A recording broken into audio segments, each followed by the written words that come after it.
Good evening, everyone. This is Unit 5, Lesson 2. All right, this is going to be the first video of the new cycle of videos for our ECE statistics class. Um, Later on, I'll go back and do videos for the previous material, especially as we get ready for final exams.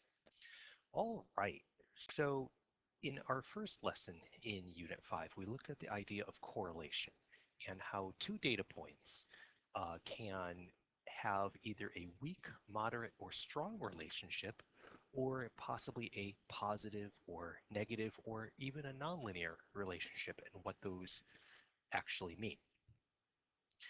But now it's time to actually get down into the nitty gritty of actually doing the calculations out to produce the model that will fit your data.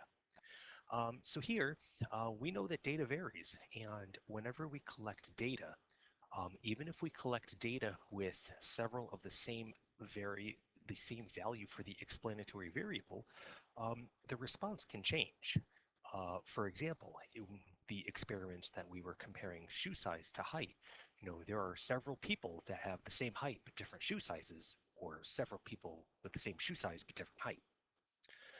Um, and learning how those are still correlated to one another is an important point of making our predictions, because if we have several of the same value that give different responses, we can then use those to create some sort of composite prediction about where we think the next data point will be.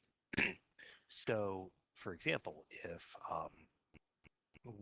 based on our data in class, um, if we have a new person who joined the class or someone who was absent who was 68 inches tall, could we predict what their shoe size would be? Or could we predict if they had a shoe size of 9, um, what might their height be? Okay, so this is a very powerful technique. Um, but more than just making the prediction, those of you that would have taken this in pre-calc and maybe worked with a little bit of this in a previous course, um, may have stopped short of really kind of analyzing the strength of that prediction. And that's what we're going to be looking at too. We can make the prediction. I mean, really, we can draw any line through a set of data and use it to make a prediction. But our question is that prediction good enough? And that's what we're going to analyze. Okay, so let's start with the basics.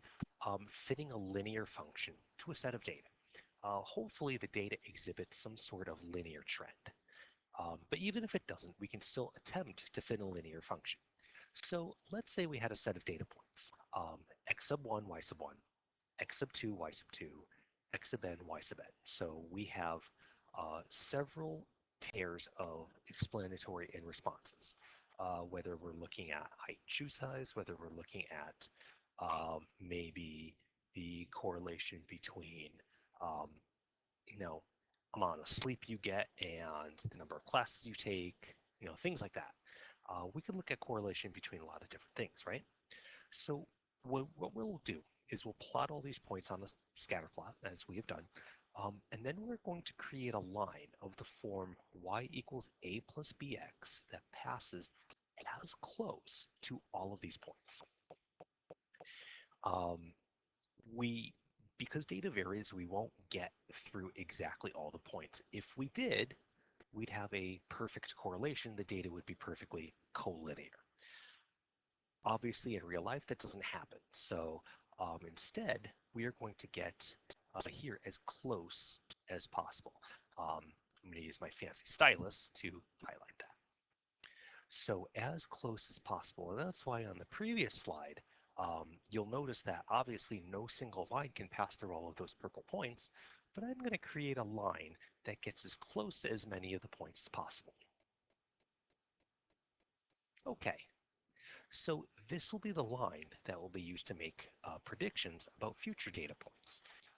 It's almost like it represents sort of an average along an average along every value of x. That's really what we're going to do. It's like an average y along every value of x. And that's kind of what this line will do. It's not a perfect scenario like that, but it attempts to take all of that into consideration. So let's look at how it gets created. Okay, so our first question is what conditions must be in place for a line to be a good fit for data? Okay, so let's take a look at this line here. So basically my question is, why is the line placed where it is? Why is the line not here, not here, here? Like where should this line go? Okay, so the best place to put the line is where it kind of splits the data in half. And so here's why. Um, what you don't want to have happen is a situation where you favor certain points over another. So like here, notice where the line is. Notice that this line does not really touch any data point. But look what I can do. I can take this line and I can move this line right here.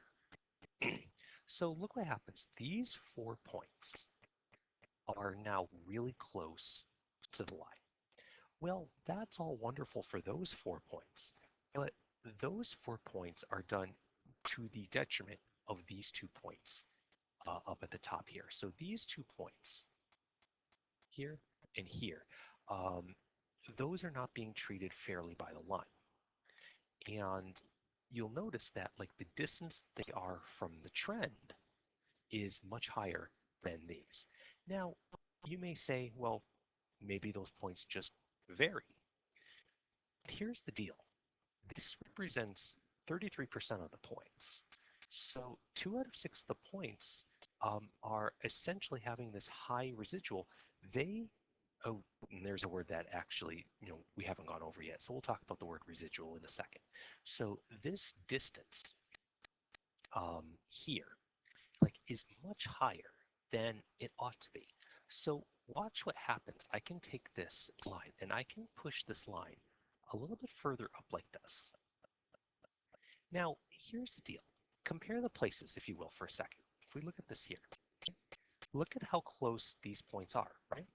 So, but these points are really far away. If I just move this line a little bit here, okay, watch what happens. These 2 points are actually the same distance from the line. They're just on the opposite side of the line now. Rather than being above, now they're below. But as far as how far away they are from this predicted trend, they're really the same distance away. And that's the most important point, is that like our prediction at that location is going to be off by the same amount, just in a different direction. The benefit to that, though, by doing it this way, is these points are now much closer to the line. And so I can push this up just a little bit. So thereby shrinking this distance even more. These points are again slightly farther away from the line, but now these points have come down in distance. Now, you might ask yourself, well, what's the difference? Well, what we're trying to do is we're trying to have the line act as an average to where each data point is. Um, because if you think about it, if you have like one value here and one value here, then suppose we keep taking data and we keep getting data in this area. You might suggest that you'll get some data here, you may get extra points here, extra points here, if you were to keep collecting more and more and more data. So the trend is that on average, maybe here. So, even we don't have a lot of points to go with. We only have just these 2 points. But, even with 2 points, we can still say that it's kind of an average. Um, so, we could see data anywhere in between there. We could see data above or below, but likely it feels like more likely that we'll get more points here. Again, with only 6 points, it's kind of hard to describe, but that's where the line um, gets to um, gets to be placed. Now, there's one other key point here that kind of explains why the line has to go in the middle, and we'll see that in just a second. Okay, okay, let's look at a close-up. So here's what's going to happen. Um, so here's a data point. Let's say that this data point is 2 comma 3. This point, well, we don't have a number for that. I guess it'd have to be like 10, 4 or something like that. Whatever it happens to be. So whatever that line happens to be, we have this point, okay? So let's say that the line, the line of best fit, or the trend line, if you will, um, passes just below this point. So what we might be curious on is what the response would be along the trend line when the x variable is 2. So when the explanatory is 2, what would the trend say? The trend might suggest 2.8. Again, now this is just an example of, here's a line, and let's say that this is your trend line. And 2, when plugged into that equation, gives you the answer of 2.8. So the line passes just below this data point of 2 comma 3. So a response of 3 given an x value or an explanatory of 2. What's going to be of importance to us is this right here. This is called a residual. The residual is the distance from, let me use a little bit of a thinner writing here. So distance from the actual point to the trend. And so it is not the short distance here, but the vertical distance. And the reason why we're going to do the vertical distance is because we want to know how far off our prediction is. So in this case, our prediction is off by 0.2. So 0.2. That means that at that location, our data point, based on our data point, our prediction is actually 0.2 off of an actual data point that's at that location. Now, it does not matter whether that data happened before we calculated the trend line or after. The idea here is that maybe I take a new observation, and a new observation happens at, say, another one at 2 comma 3, and that prediction would be off by 0.2. What if using this line, what if I had a new data point, and I had a new data point that was located at, let's say, 7 comma, um, so let's say this is 7 comma 4. Okay, well, it's 7 comma 4. Let's say we have an explanatory of 7 and it gives us a response of 4. Okay, well, let's see what the trend line says at that point. This point here, this point right here, is going to be, now what we can do is we can find 7 into x. Let's see, that would give us a trend value of, 4 times 7 is 28, so 2.8 plus 2 is 4.8. 7, 4.8. So the distance here is a negative 0.8. And so that residual is negative 0.8. Our prediction is off by 0.8. And actually, it means that the negative means that our prediction was too high in this case. The difference between here, the point, the actual data, was below the trend line. So residuals can be both positive and negative. Um, a positive residual, means that the trend line or the data point is above the trend, and a negative residual means that the data point is below the trend line. Okay. So down here, the fitted line gives an estimated value. Sometimes the data point might actually be on the line. We could get lucky and get an observation that is right on the trend line, but that's pretty rare, especially when you start collecting more data and real life data. That amount that's different, we call that the residual. So that's definitely going to be a very important word that we will use for the rest of this unit. Okay. All right. So remember what I said before about this trying to act as an average.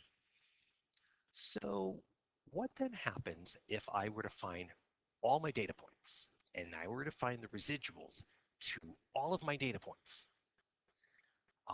Because the line acts as an average, the following happens. The sum of the residuals, remember, some are positive, some are negative. So change to some are positive and some are negative, then they are always zero. Um, and that's again because of the fact that the line acts as an average.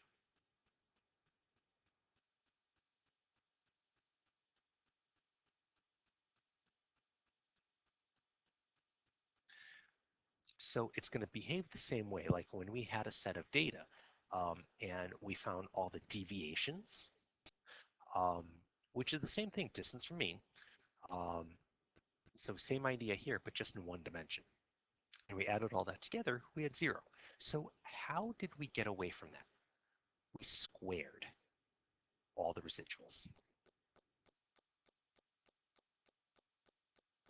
And why squaring? Because squaring gets rid of the negative and turns them positive.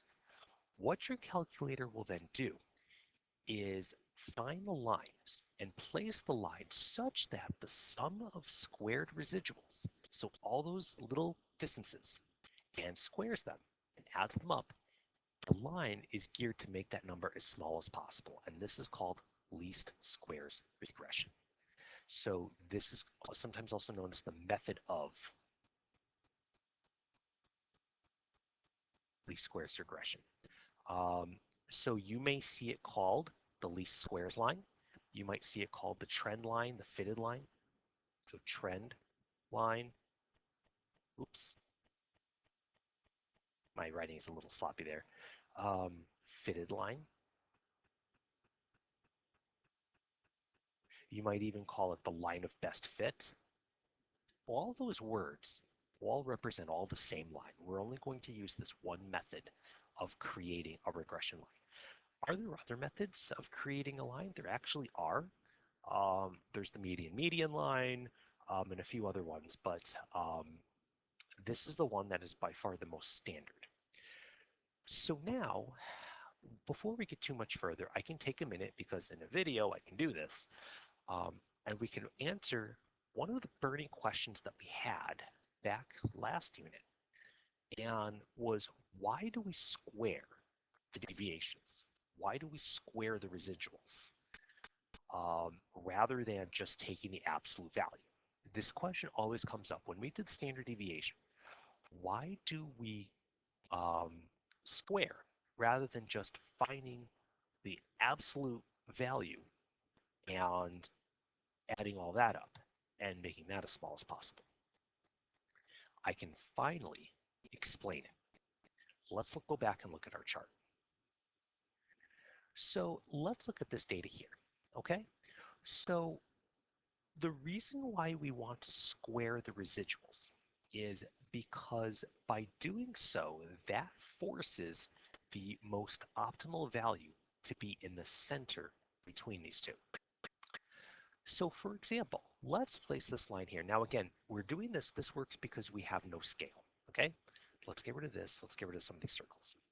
Now that we understand what a residual is, let's go and look at what some of these residuals might be, okay? So I'm going to move this line slightly like this. So let's say the distance from here, I'm going to take this, I'm going to mark this distance here, and I'm going to mark this distance here, those residuals. And maybe I'll even mark this distance here. And let's say, without loss of generality, they are approximately equal. They are approximately equal, and they are equal to 1.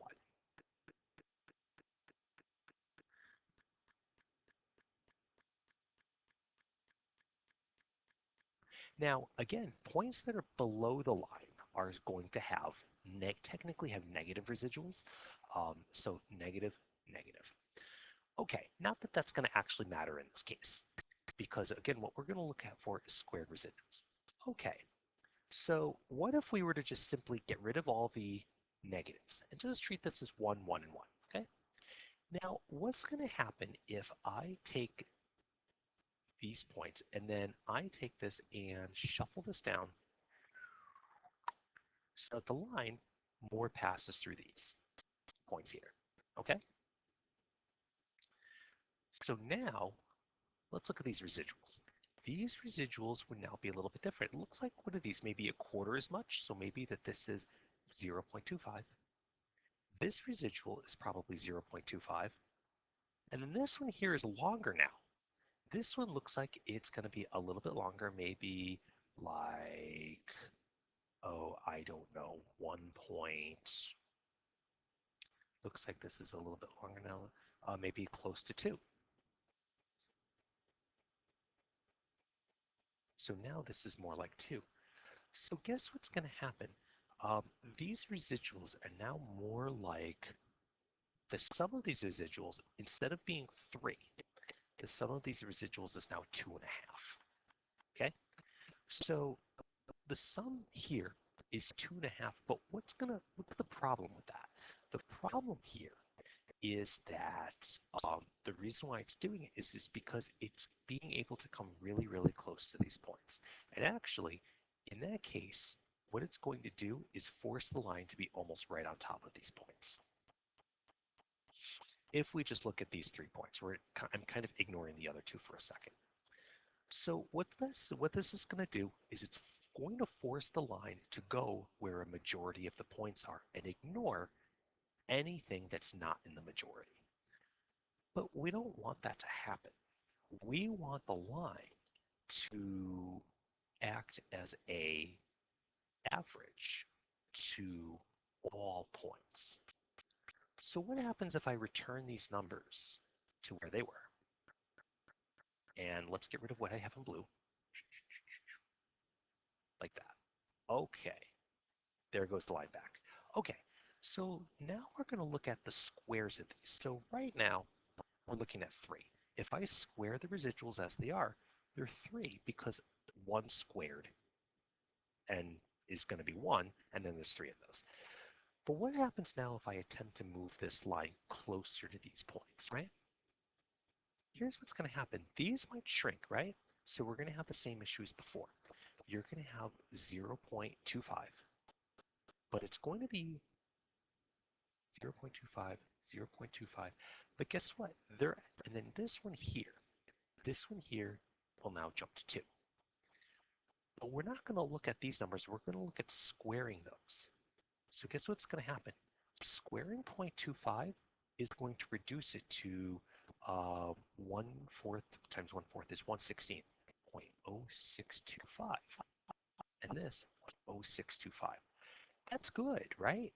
Because those points are really close. So we got the kind of a bonus, if you will.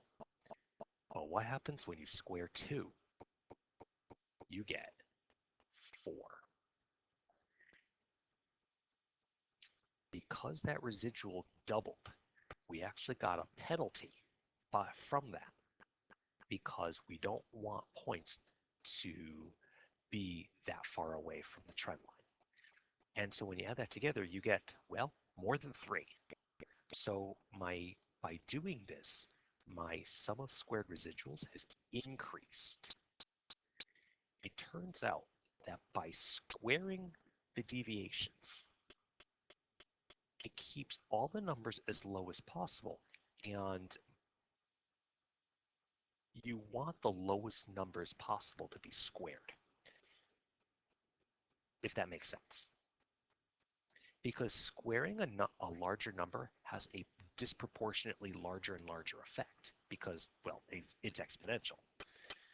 So by keeping all the numbers as small as possible and by divvying them up evenly, you get the smallest result possible. The same is true when we dealt with averages. Oops. Okay, so that's why we square the residuals. Um, and we're going to make that as small as possible. What that's going to do is force the line to go in between them. Okay, there's a little online applet that we can use. We won't do that, try to do that in class. Okay, so the question is, how do we come up with the line? Well, here you go. Yeah, good luck. So here's what happens. Um, Obviously, I'm going to say this again. We're going to use the calculator to do this, um, not do this by hand. Um, but in case you ever wanted to know kind of what we're doing here, so this is how it works. There are two formulas that can be used to find the slope of the least squares line. If the least squares line is written as y hat equals a plus bx, then b, which is the slope,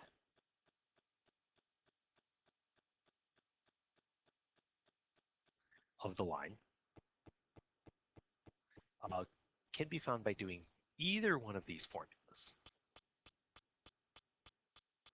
Um, the difference in the formulas depends on whether or not you've calculated the correlation or not. So if you have calculated the correlation, you can use this one. Sy and Sx represent the standard deviation of the responses and the standard deviation of the explanatories. Um, Divide those, multiply by r, and boom, there's the slope of the regression line. If you haven't done that already, then you have to do this. Basically, what you'd have to do is take every coordinate point, take the for each coordinate point, take the x and subtract the mean of x, take the y, subtract the mean of y, and then what you do is you multiply them for each ordered pair and add that all up, and you divide that by the square of the deviation in just the explanatory. Add it all up. This is a time-consuming, pretty tedious thing to do with a lot of data points, but it does work. Um, I like this method better because it makes a lot more physical sense. The trend is based off of the standard deviation, which makes sense. Like you're looking at the average deviations between each x and y point, um, which makes sense there. Rise over run. But then the trend is given the strength based on the correlation. So like the stronger the correlation, the more that this is true. The weaker the correlation, the more that this slope will tend towards zero. And a slope of zero means it's not has no trend at all. Okay, whichever formula is used, whether you use that, then A is found, which is the intercept, is found by doing the mean of y minus the slope times the mean of x. And this also suggests a very important property, and that is that mean of x comma mean of y as a data point is on trend line. Oops, ran out of room on my stylus pad. Sorry about that. Let's back this up a bit. Okay, this is located on the trend line. So that's important because that's going to act as a pivot point, as you'll see a bit later on. Now, you might wonder, why does the y have a little hat on it? Well, the y has a little hat because it's an estimator or a predicted value, not a true value. We can plug in a real value of x, like say we have a person with a shoe size of 7 and we plug them in. We could do the math, and then the value of y that we get back is a prediction. It may or may not be somebody's actual shoe size. Now, there's one other thing You're probably wondering, why isn't the line written in y equals mx plus b like we did in Algebra 1? Um, well, part of the reason is that we like to write the intercept first because in more advanced statistical courses, one of the things that you can do is something called multiple regression. And in multiple regression, you have many explanatory variables, such as, for example, if we were to try to predict a person's height, not just from their shoe size, but from their age or from their gender or from their, whatever else, what other pieces of information um, can determine their shoe size. Um, when we have an equation like that, we stick those at the end of this expression. And so if we want to keep adding variables, keep adding explanatory variables, we can do like, you know, a plus bx. We could do, y equals a plus bx plus, cx2 plus dx3, where, you know, each one of these could be an explanatory variable, and each one could have its own effect on the regression. We'll deal with that maybe some other time, though. That's actually not a part of this course. If we had a stats part 2, then yeah, we totally do that. Okay. All right. But all you really need to know from this is the most important part from this slide is the y hat equals a plus bx. That's going to be the equation of the trend line. One more form that we can do if we ever needed to do this by hand. Thankfully, it doesn't look like that we'll have to. This is only provided as knowledge in case for those of you that are kind of curious. Um, but yeah, this works out to actually produce the same slope and intercept. And this is really the way that the calculator does it. Okay, so how are we actually going to do this? We're going to use the TI calculator. Stat, edit, input the data. Usually L1 is the explanatory, L2 is the response, um, whichever lists you need, right? Now we're going to use this command, linreg t-test. Stat, tests, linreg t-test. The reason why we use this command is it gives us more information than just the regular linear regression command. And there are 5 values that it's going to give you.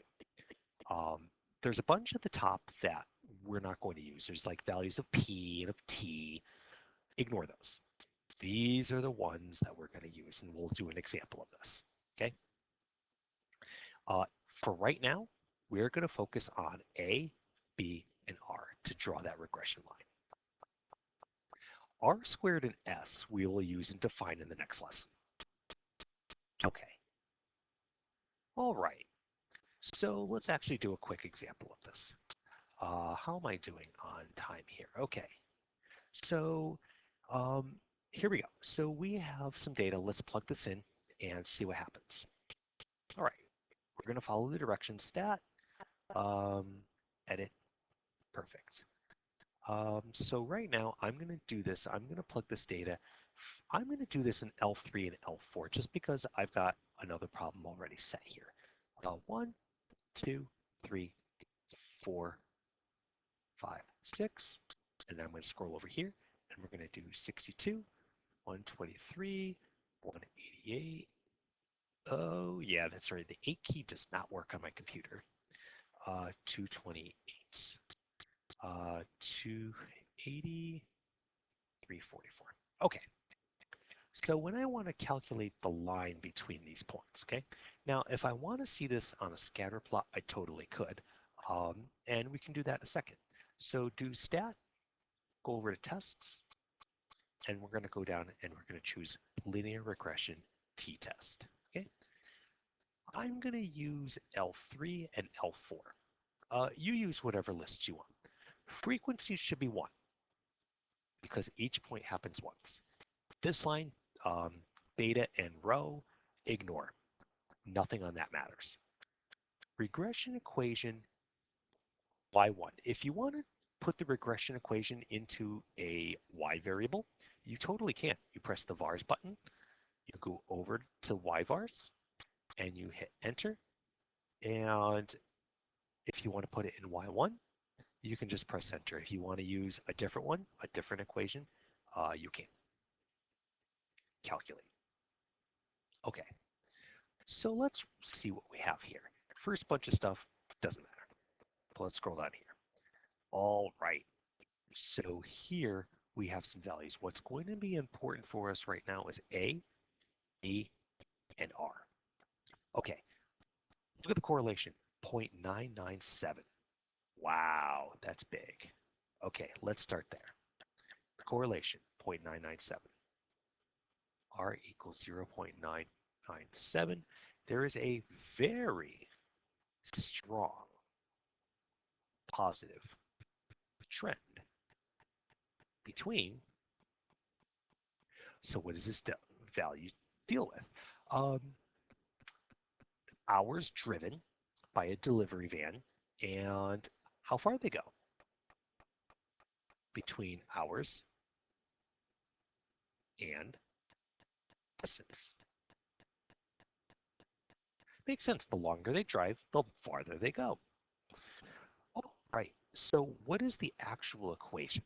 Well, remember that it's of the form uh, y hat equals a plus bx. So the calculator will tell you the values of a and b. 12.06, and so let's write that down. Y hat equals 12.06 plus 54.89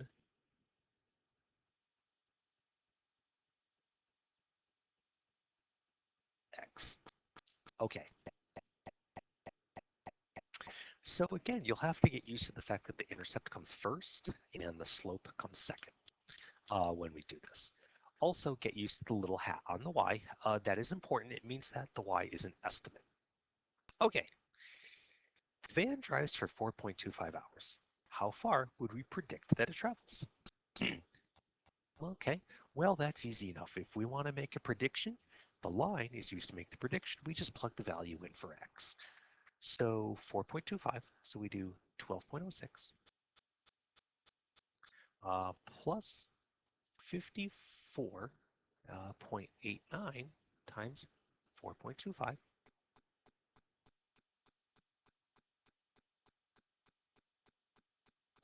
12.06 plus, or really, this should be 12.07, really. Um, plus, my plus key doesn't work either. Oops. Oh dear.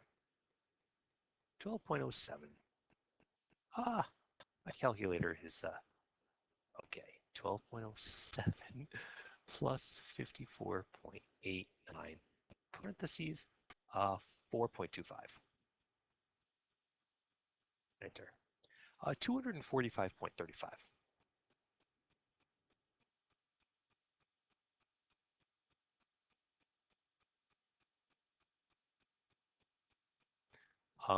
And that's in miles. Okay. One other way we can do that calculation, if you notice here, my function has been loaded into y1. So another, oh, whoops. Okay. So let's go back and let's do that again. Stats, tests, linear t-test. What this will do is this will put the line back in for me. Okay, so there it is. So second quit, one other thing you can do, if you have the equation that's already loaded into y equals, you can do vars, y vars, function y1, parentheses, 4.25. This is another way that you can do it as well. 245.33. Close, just rounding. Either way works. I'm okay with either way that you do it. Okay. What are other questions we might ask? Okay. So there's a few other questions that we could take a look at. The next question we might ask ourselves is, um, what do these actual values mean? So one question that might come up is, what does the slope mean? Well, slope 54.89. So what does the slope um, mean for us? So slope, oops, yeah, my P key doesn't work.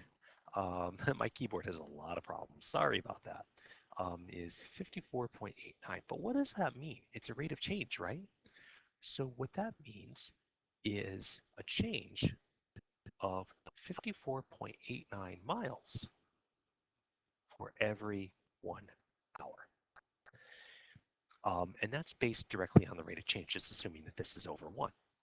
Um, or you could then think about it and to kind of shorten this down, you could say that travels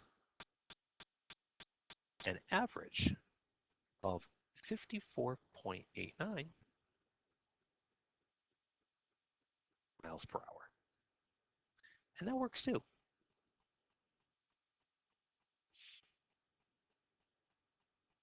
Now let's look at the intercept. The intercept is 12.06.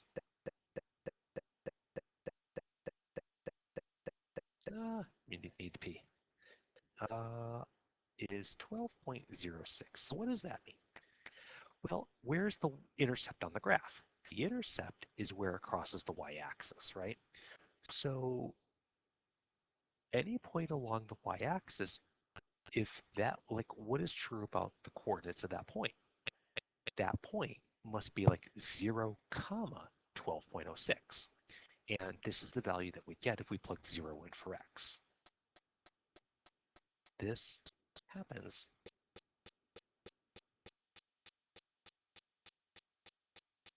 when x equals 0. So this means that we travel 12.06 miles in 0 hours. Now my question is, does that make sense?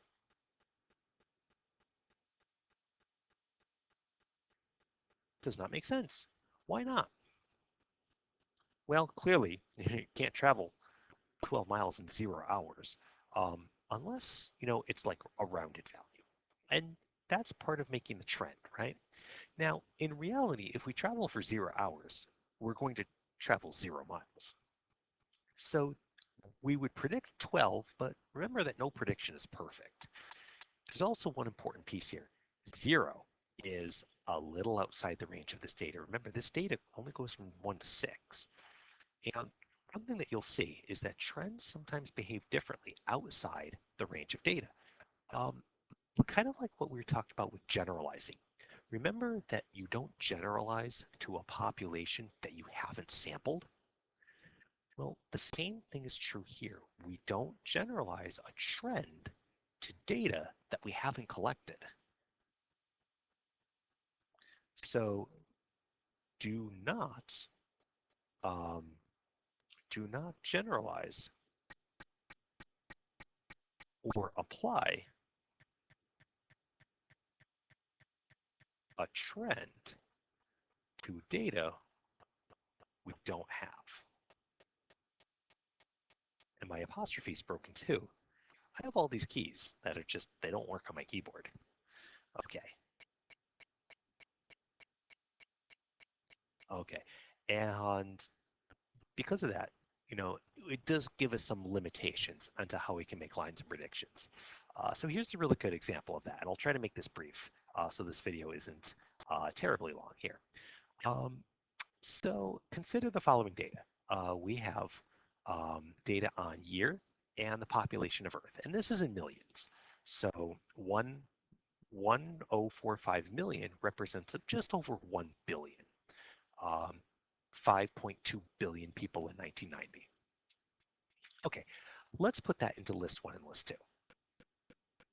And I've already taken the liberty of doing just that.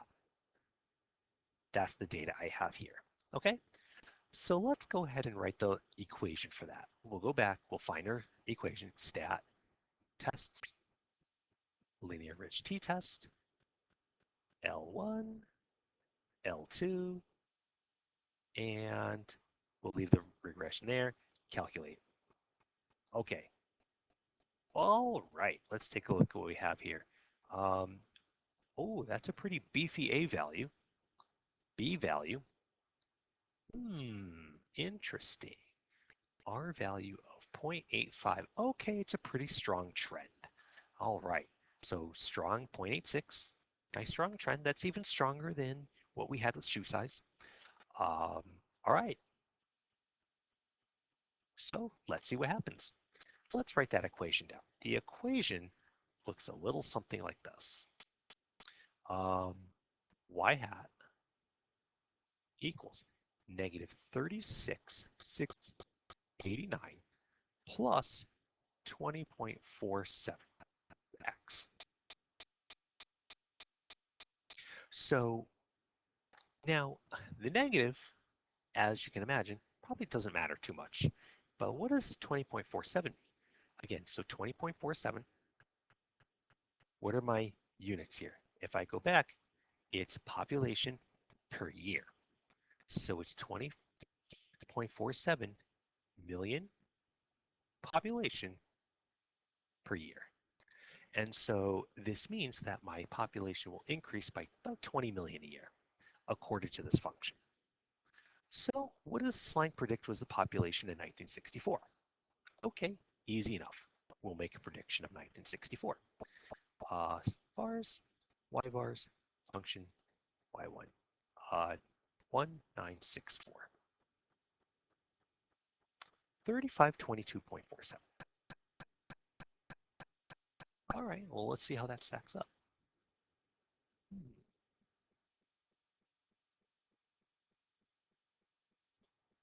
My starting to lose my there we go. So what number was it? 3522.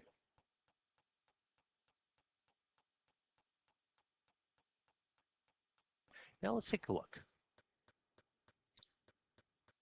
Hey, not bad. That's a pretty good prediction. 1964, maybe slightly higher than we might think because we'd expect it to be a little bit more in between there, but that's not a bad prediction. 3522. What does the line predict for this year? Okay, well, it's the year 2022. And so let's bring the calculation back. Let's change this to 2022. 4,710.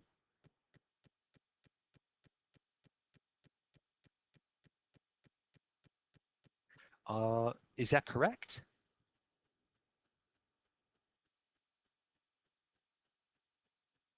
That's low. Okay, that's actually pretty low. And so the current population is actually more like 8 billion. So that would be this being equal to about 8,000. Our prediction is pretty low. The first one seems spot on, but this one is very low. Why? Because it's not in the range of data.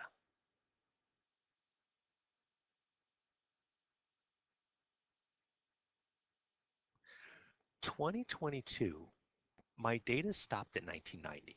So the trend may behave differently outside the range of data that we've collected. So I'm attempting to generalize a pattern to data that I don't have. Therefore, it doesn't work. Now, if that's true, now why am I able to make a prediction in 1964? That's because I actually have points around it. So we can assume that if this is a legitimate point and this is a legitimate point, that anything in between are essentially legitimate points. So we can um, we can infer that the trend exists within these points, but not outside. So this line would not be very good to predict here or here. But let's see what happens anyway. Okay. At what point were there no humans? Ooh, okay. when can we predict that there were no humans on the planet? So remember we have that equation, right? Y hat equals negative 36,689 plus 20.47x. But guess what? Now I can take this,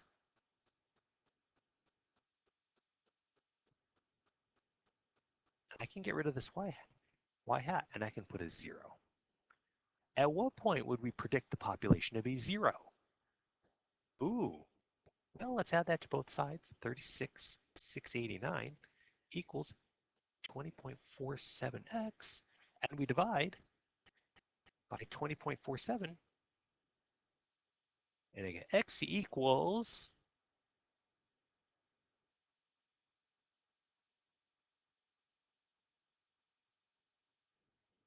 oops, the suspense is killing me.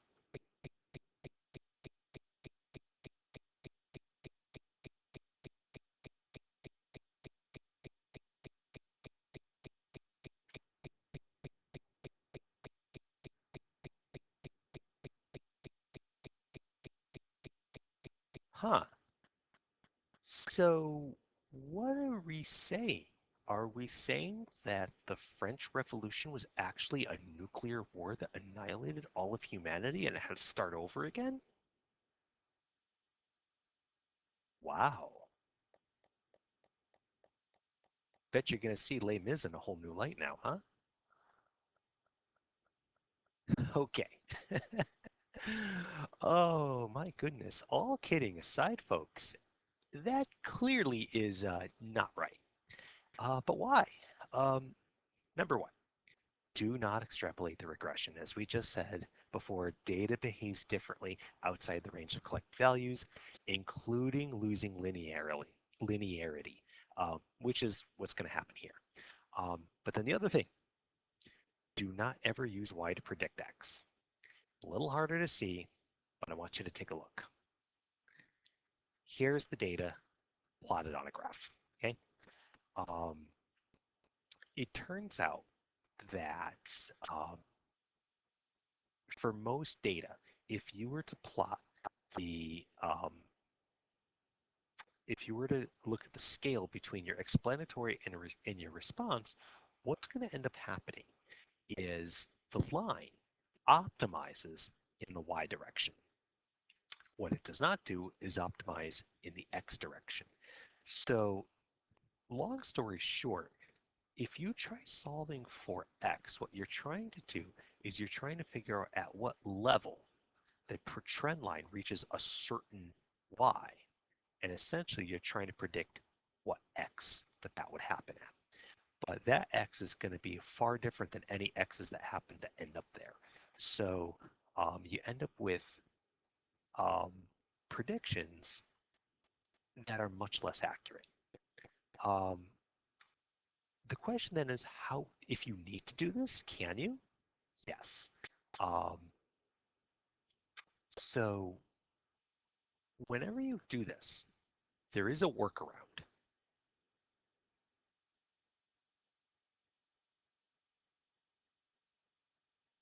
There are plenty of situations where you would want to predict x from y.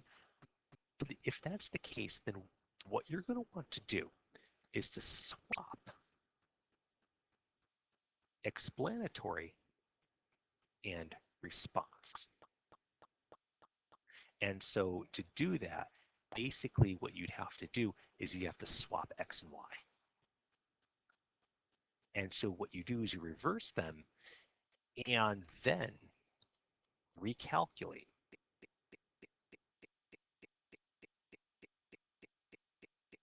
linear regression. We won't do that here, but and there's really few situations that'll come up here where we'll do that. But in case you're curious, that's how we can get around that. The first one, there is no getting around. You don't do that. That's a big no-no. But this has a workaround in case you ever need to make a prediction going the other way. It's, again, not always accurate, especially if you end up with something that's outside the range, but you could at least try it. And one final thing, you're going to notice that the main reason why this doesn't work at all is because the data curves. Human population is exponentially growing. Um, and that's going to be a huge part here. So finally, um, a huge chunk of the problem is that the data isn't even linear. So let's try this using a different function type, okay? So a, the other function type that we're going to use this unit is called a quadratic regression. You might think, yeah, I can do exponential, but let's try quadratic. Um, to do that, what you'd have to do is given the data that we have in the list, stat, edit, here. So we have our data there. If you go stat, calculate, and this time we'll do quadratic regression. L1, L2, leave frequency list blank. You can store a regression equation if you want. We won't do that here. And you get an equation. And it's a much beefier equation. You get y hat equals 737,503 plus um, minus 796.22x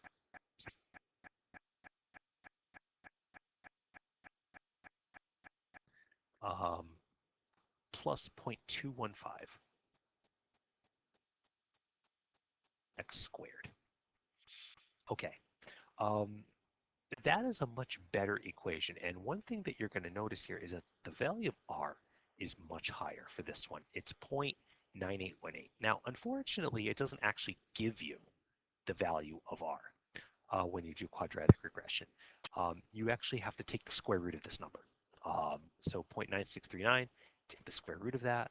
So square root of 0.9639, and that gives you 0.9818. That is a much higher correlation than the linear function had, so therefore it is a much better model. It is much closer to 1. So the predictions that we get from it will be much better. Um, so now you can much predict this. So out of curiosity, if you were to take this function and you were to make a prediction for what's happening in the current year, let's give it a shot. 737,503 minus 796.22 times 2022 plus, and I just got rid of it. Oh, I hate that.